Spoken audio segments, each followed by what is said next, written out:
Hey guys, Kyle here. Today we're talking The Frighteners.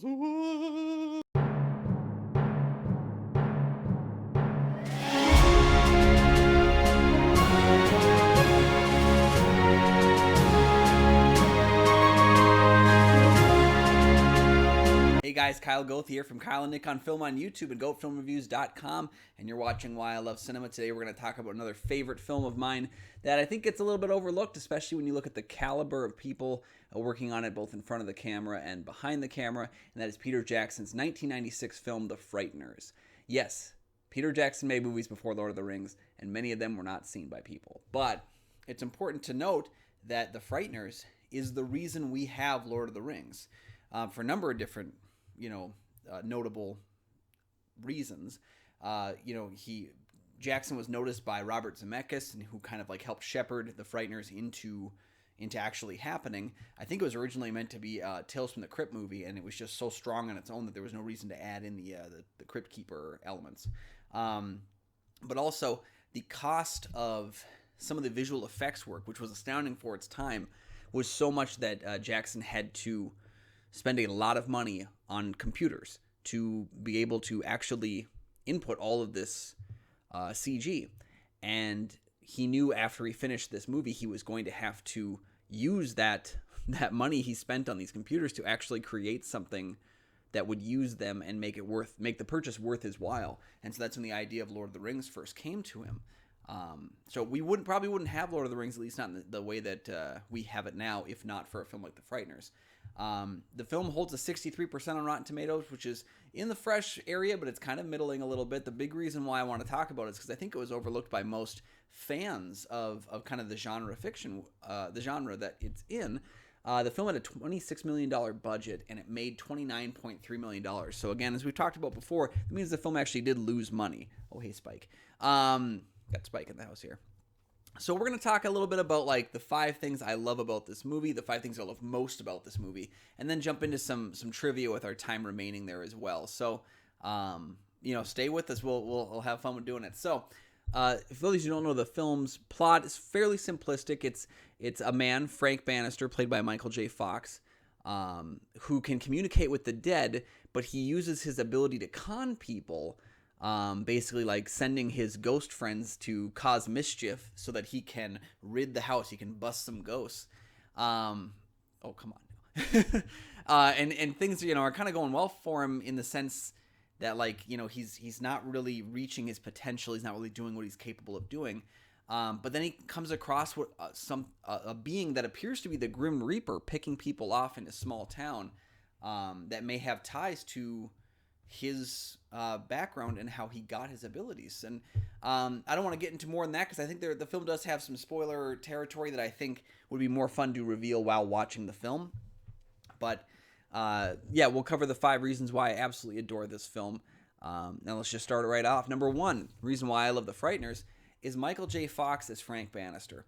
Michael J. Fox, yes, he did Back to the Future. He did, he voiced Stuart Little, but I also feel like he never reached full potential. And I know that he, with his health and the things that he's dealing with in his life, that might have been, kind of part of it. Is I know he wanted to kind of maneuver his way over to doing television again, but this was kind of his last big hurrah, was this film. And I think he's a tremendous leading man in more ways than just kind of the cool kid that he played, in Back to the Future. I think he's got a real layered performance here. He's a man who's really struggling with, like I said before, reaching his potential. He has this incredible gift. He can talk to ghosts. He can see ghosts. He can interact with ghosts. But instead, he uses it to trick people into giving him money instead of using his gift for, the greater good. And that's kind of a tough thing that he has to deal with throughout the film, is that, he has circumstances going into his story here that are, really tough background, the loss of someone really close to him. And I think that we've all kind of been that person who we've lost somebody close to us, and we've kind of shut down. We've kind of turned inward instead of outward. It happens to a great many people. And I think when you get down to it, there's a lot of Frank Bannister that I can see in myself. There's a lot of Frank Bannister I'm sure other people can see in themselves. People that feel that maybe they're not worth reaching their full potential. And I think that's a big thing that people struggle with, and it's an interesting character arc for Michael J. Fox, who, again, kind of got a lot of these cool kid movies, like in the 80s. He was very much a cool kid. But seeing him layered in The Frighteners is really cool to see, and I think his interactions with the many different characters of the film is quite layered. So that's reason number one, why I love The Frighteners. Reason number two, the mythology. Now, the mythology of The Frighteners is not... It's not rocket science mythology. It's not levels upon levels, but I love that the film creates its own mythology, doesn't break its rules, at least I can't tell, but that, it holds to itself, and the way the film is written allows it to maneuver through those cracks where it might fall in and kind of, turn in on itself. But the mythology is really cool with this, like, Grim Reaper character, but then also alluding to the many different characters that, Bannister is interacting with. He's got these different characters that live inside his house, these ghosts that he's kind of involved with. John Astin is the judge. He's this great old-timey guy who's, he's fallen apart. His ectoplasm is run out, and his jaw keeps kind of like disengaging, and the dog runs away with it. It's a really fun, we've talked about John Astin before because he was in Gremlins 2: The New Batch, which you guys should check out the video for that. That was amazing. But we get to meet a lot of different characters. R. Lee Ermey gets to appear as kind of a drill sergeant, maybe his character from Full Metal Jacket, as a ghost, kind of policing the cemetery, which is really kind of cool to see. But then the mythology behind, the many different interlocking pieces of our mystery, and I'll leave it at that. There's a lot of mythology that unfolds really interestingly. And I think there's no better way to say it than the fact that, it's fun to experience the mystery of this film and unwrap it, and kind of see how the ghosts affect each other and how the world is built. It's a very nice world building film that's set in today's kind of in our world. So that's reason number two, is I think the mythology is just really strong and something you can chew on for a while. Number three reason why I love The Frighteners is the tonal shift. And now let me explain this a little bit here. So in 2019, we got a film like Parasite, which if you haven't seen Parasite, I'm not going to talk about the plot to the movie because you should just go see Parasite. But Parasite accomplishes something really strong in that it starts out with one tone, and about halfway through, there's this hard shift to a completely different tone, which is accomplished brilliantly. It should be more jarring, and it smoothly switches the narrative in a completely different direction. The Frighteners doesn't make an immediate tonal shift, but it kind of starts with a lot more comedy elements, and as those elements disappear, kind of get pulled back, we begin to see more horror elements kind of cropping up, and the film ends in more of a straightforward horror fantasy kind of ending. But it's how that tonal shift is accomplished. It's very tough to go from comedy to horror without making the horror seem silly or the comedy seem forced. And I think the way that the tonal shift works with the screenplay from Fran Walsh and Peter Jackson, and his strong directing here, allows for a tonal shift that is kind of very more slow in its adjustment as the film goes on. It kind of runs about close to 2 hours. I recommend the director's cut if you can, because I think the director's cut is a more complete version of the film. It runs about 15 minutes longer. But the way that is accomplished is really strong, and it's kind of a different switch than what Parasite did, because Parasite was much faster with their tonal shift. But it accomplishes that really well, which is a very tough thing to do in films, because you don't want it to be parody-like. You don't want it to be satirical, at least in this case. So that's number three, the tonal shift. Number four reason why I love The Frighteners is the effects. And yes, they have aged, I know.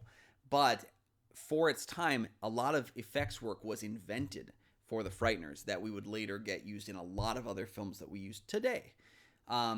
It was a very large-scale shift for Peter Jackson to do a very effects-laden film. He'd come off Heavenly Creatures and Bad Taste and I can't remember all of his films, but I've never been big on his early work until The Frighteners, really. And part of what really astounded me there was watching the film back in the 90s. The effects have not aged perfectly, but he really tries a lot of interesting things that were done for the first time in the film. It gives it a pretty cool feeling. it's got this feeling of like a low budget film with a higher budget production. Like you really feel like you're in an independent movie here. But it also doesn't feel fake or silly or goofy. The effects are pretty strong in the film. I particularly like the way that they play up the Grim Reaper character. This long black coat and like the way the cloak and the way he pulls the scythe out when he's about to take someone out. It's an interesting character, and yes, it's one we've seen before, but the way just kind of like the flowing, glowing to it all, and the effects on the different ghosts are really cool. Some of the stuff near the end of the film, some of the more fantastical elements that we unravel are pretty cool. They're again, like, we're not done in this way before. So the effects, while they have aged, I think kind of provide this almost cheesy nuance that still really works well for me. So that's reason number 4, the effects. Reason number 5, and I've already kind of mentioned this one, but we gotta really bang down on this one. What it gave us, and the effects being what they were, the screenwriting, getting Peter Jackson out into the open as a filmmaker, someone who's seen a little bit more. This film was not watched by a ton of people, but it definitely did catch the eyes of certain people working in Hollywood, and we're able to kind of propel him into the Lord of the Rings, which gave us the King Kong film and Lovely Bones, and his Hobbit trilogy, and unfortunately Mortal Engines, and his World War I documentary. Like, Peter Jackson has continued to turn out mostly amazing content since this time. And that's all due to The Frighteners, the relationship between himself and producing partner Robert Zemeckis for this film. It's a really strong... that's how we got Michael J. Fox in the movie. Zemeckis knew exactly how to kind of help force that character in. Everything just works really well, and it kind of, again, gave us Lord of the Rings, which we cannot underestimate. I don't think we would have that film in the way it is right now. I don't think he'd have the clout and the trust, Jackson, to make it work as a trilogy and film it all at one time. Like, just everything that works so well in Lord of the Rings probably wouldn't have happened if not for The Frighteners. So that's big reason number 5. It's a very important film for our cinema landscape. Lord of the Rings changed the way we view films, and The Frighteners changed the way we got Lord of the Rings.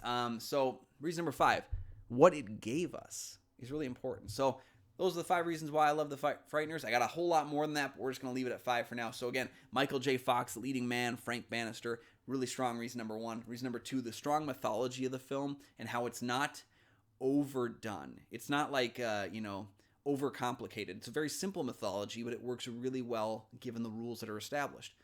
3, the tonal shift, going from horror to comedy without skipping a beat. Number 4, the interesting effects work. And the advances in effects that were given because of this film. And number 5, what it eventually gave us in the cinema landscape, which is really important to have. So those are my top 5 reasons why I love The Frighteners. Folks, we got a couple minutes left here, so let's go through and do about 60 seconds of fun trivia about The Frighteners, and we'll just get started right about now. So director Jackson actually gets a cameo in the film as a heavy metal rocker early on in the film. He does do a lot of cameos in this film, and this is kind of a cool one because he's like hard rock guy early on in the film. When they realized that they were going to get an R rating, they decided to actually redo several scenes to make them more gruesome, because the initial goal was to make this film PG-13. When they knew there was no way about getting to that, they were like, let's add some more gore to it. Let's make it really kind of pop. Peter Jackson has actually worked with 3 different generations of Aston. John here, Sean Aston in Lord of the Rings, and granddaughter Allie in Return of the King, if I'm correct. This is actually Fox's last lead performance. He moved to TV to be closer to family after this film was done, which is totally a noble thing to do, and I respect that. Peter Dobson, who plays Ray Linsky, one of the kind of like not so likable characters in the film, has actually played Elvis or an Elvis impersonator 4 different times. Most notably, he also played the young Elvis in Forrest Gump that we really only see from the back end there. Jeffrey Combs has been in 5 films based on Lovecraft and actually played Lovecraft himself in the film Necronomicon. All right, there you have it, folks. That was my 60 seconds of fun trivia. I got it out of my system, and we're good. Anywho, that's it for everybody. That's all the time I have right now. So real quick, just want to cover a couple of the things going on. We're going to be getting the ball rolling on Kyle and Nick on Film, hopefully as soon as possible here. But as I'm sure you guys are aware, things are tough here in the Twin Cities in Minnesota here at the moment. And it's just important that we focus on the safety of the people that we have here. And if you are located in the Minneapolis or Minnesota area, please take care of yourself. Be safe. and just kind of like take some time for your personal self. If you guys are interested in supporting the show, check out our Patreon. If you look down in the description here, we got a link to the Patreon. We got some Patreon posts right there, and you guys can actually help influence some of the films we're going to talk about. We've already had a few great suggestions from people on our Patreon, so we would love to have you join there. You can also, let's say you don't have the money. I get it. Not everybody has money to help support a channel and help support that independent content. I totally understand that. If you can, though, there's a couple things you can do that don't cost you a dime. You can like this video. You can subscribe to the channel. You can comment with your thoughts on The Frighteners. I want to know, do you just absolutely hate the movie? I want to know why you absolutely hate the movie. But if you love it, I also want to know that too. And if you haven't seen it, now's the perfect time to check it out. I also want to, if you're able to, you can share the video on your many different social medias. You got social media anyway, you might as well be using it. So go ahead and give us a share right there. We really do appreciate all the support that you guys have given us. And thanks for joining us. My name is Kyle Goethe. You can find all my film reviews on goatfilmreviews.com. You can find a new episode here every week on the Kyle and Nick on Film YouTube channel. You can also find my other YouTube channel, the Goat Film Reviews channel. And you can find me at Almighty Goatman on Twitter and Instagram. That's it for us, guys. Make sure as well, go support Nick Palatichuk. He's been working on The Greenway right now. You can check out some of his information and some of the back episodes of the St. Paul Filmcast wherever podcasts can be found. Thanks again for joining us, guys. Until next time, we'll see you later.